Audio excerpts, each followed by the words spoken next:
Leitura da profecia de Ezequiel. Assim diz o Senhor Deus: Eu mesmo vou tomar os israelitas do meio das nações para onde foram. Vou recolhê-los de toda parte e reconduzi-los para a sua terra. Farei deles uma nação única no país, nos montes de Israel, e apenas um rei reinará sobre todos eles. Nunca mais formarão duas nações, nem tornarão a dividir-se em dois reinos. Não se mancharão mais com os seus ídolos e nunca mais cometerão infames abominações. Eu os libertarei de todo o pecado que cometeram em sua infidelidade e os purificarei. Eles serão o meu povo e eu serei o seu Deus. Meu servo Davi reinará sobre eles e haverá para todos eles um único pastor. Viverão segundo meus preceitos e guardarão minhas leis, pondo-as em prática. Habitarão no país que dei a meu servo Jacó, onde moraram vossos pais. Ali habitarão para sempre, também eles, com seus filhos e netos. E o meu servo Davi será o seu príncipe para sempre. Farei com eles uma aliança de paz, será uma aliança eterna. Eu os estabelecerei e multiplicarei, e no meio deles porei meu santuário para sempre. Minha morada estará junto deles. Eu serei o seu Deus e eles serão meu povo. Assim as nações saberão que eu, o Senhor, santifico Israel, por estar o meu santuário no meio deles para sempre. Palavra do Senhor, graças a Deus. Salmo responsorial, Jeremias capítulo 31, versículos 10 ao 13. O Senhor nos guardará, qual pastor a seu rebanho. O Senhor nos guardará, qual pastor a seu rebanho. Ouvi, nações, a palavra do Senhor e anunciai-a nas ilhas mais distantes. Quem dispersou Israel vai congregá-lo e o guardará, qual pastor a seu rebanho. O Senhor nos guardará, qual pastor a seu rebanho. Pois, na verdade, o Senhor remiu Jacó e o libertou do poder do prepotente. Voltarão para o monte de Sião, entre brandos e cantos de alegria, afluirão para as bênçãos do Senhor. O Senhor nos guardará, qual pastor a seu rebanho. Então a virgem dançará alegremente, também o jovem e o velho exultarão. Mandarei em alegria o seu luto, serei consolo e conforto após a guerra. O Senhor nos guardará, qual pastor a seu rebanho. O Senhor nos guardará, qual pastor a seu rebanho. Proclamação do Evangelho de Jesus Cristo segundo João. Glória a vós, Senhor. Naquele tempo, muitos dos judeus que tinham ido à casa de Maria e viram o que Jesus fizera, creram nele. Alguns, porém, foram ter com os fariseus e contaram o que Jesus tinha feito. Então os sumos sacerdotes e os fariseus reuniram o conselho e disseram: Que faremos? Este homem realiza muitos sinais. Se deixamos que ele continue assim, todos vão acreditar nele e virão os romanos e destruirão o nosso lugar santo e a nossa nação. Um deles, chamado Caifás, sumo sacerdote em função naquele ano, disse: Vós não entendeis nada, não percebeis que é melhor um só morrer pelo povo do que perecer a nação inteira? Caifás não falou isso por si mesmo. Sendo sumo sacerdote em função naquele ano, profetizou que Jesus iria morrer pela nação. E não só pela nação, mas também para reunir os filhos de Deus dispersos. A partir desse dia, as autoridades judaicas tomaram a decisão de matar Jesus. Por isso, Jesus não andava mais em público no meio dos judeus. Retirou-se para uma região perto do deserto, para a cidade chamada Efraim. Ali permaneceu com seus discípulos. A Páscoa dos judeus estava próxima.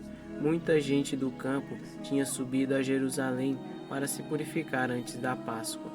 Procuravam Jesus e, ao reunirem no templo, comentavam entre si: Que vos parece? Será que ele não vem para a festa? Palavra da salvação. Glória a vós, Senhor. Estamos às portas da Semana Santa e o Evangelho de hoje nos revela da decisão dos judeus de matar Jesus. É interessante que nessa decisão, uma frase de Caifás nos revela quem é o verdadeiro protagonista da história. Caifás, sumo sacerdote naquele ano, diz a seus colegas: Não percebeis que é melhor um só morrer pelo povo do que perecer a nação inteira? O evangelista São João observa que Caifás não disse isso por si mesmo, senão que Deus profetizou pela boca dele, mesmo que Caifás não soubesse o que dizia.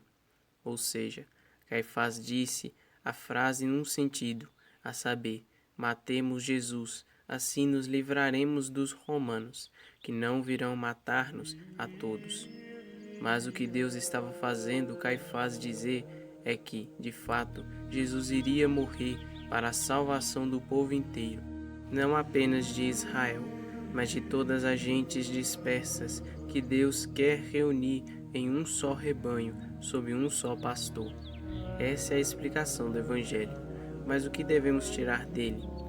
Que os acontecimentos que iremos celebrar nos próximos dias, com o Domingo de Ramos e a Semana Santa, têm por agentes diretos pessoas que, na verdade, não são os reais protagonistas da história. Sim, Caifás pecou por conta própria, instigado por Satanás. O pecado de Caifás foi de Caifás, cometido livremente. Do mesmo modo, os pecados de Herodes, de Pilatos, dos soldados e de Judas são deles, livremente responsáveis por levar Jesus à morte. No entanto, Deus, que em sua providência divina e sabedoria conhece os corações humanos, sabe aproveitar-se de cada um desses pecados e misérias para os transformar em realidade de salvação. É Deus o verdadeiro protagonista da história. Ainda hoje, e não somente há 2000 anos, na paixão de Cristo, vemos homens com ideias e planos para destruir a Igreja, para perseguir a Santa Igreja Católica.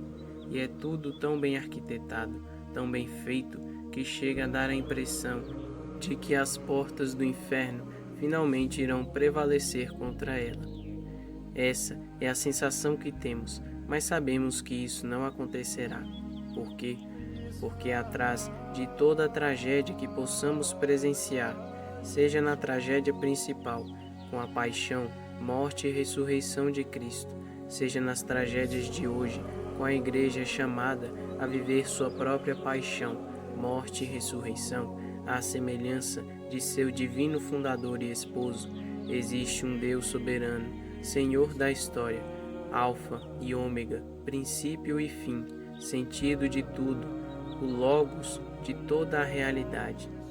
De fato, Deus não permitiria o mal se dele não pudesse tirar um bem maior.